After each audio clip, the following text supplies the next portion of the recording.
за предоставление мне слова. Я Кадырова Муаззама, таджикский адвокат, независимая правозащитница. Дамы и господа, таджики традиционный оседлый народ, но вынуждены сегодня многие из них скитаться по миру. Никто не знает точное количество таджикских мигрантов за рубежом.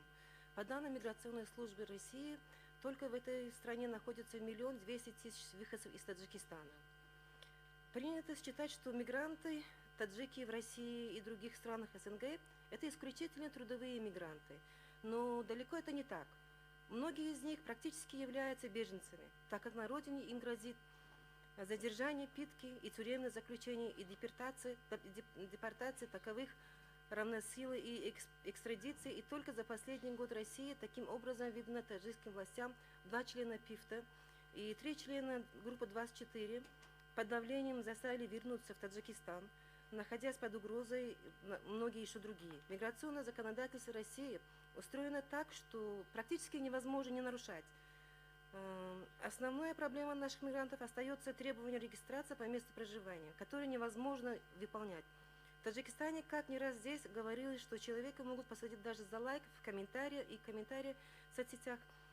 Еще многие молодые люди призывного возраста бегут от призыва на военную службу, где тоже не все так просто. И многие тем теряют здоровье, да, даже и жизнь в человеческих условиях, царящих в вооруженных силах страны. Таким образом, немалая часть наших называемых трудовых мигрантов на самом деле являются беженцами, которые не требуют ни от кого ни социальной поддержки, ни других преференций. Они просто хотят жить и хотят быть только свободными, но они всегда остаются в зоне риска. Потому с каждым годом растет число таджиков, запрещающих международную защиту в Европе и Америке, где нас тоже никто не ждет, с распростертыми объятиями. Очень высокий процент негативных решений по кейсам таджиков в Европе. Недавно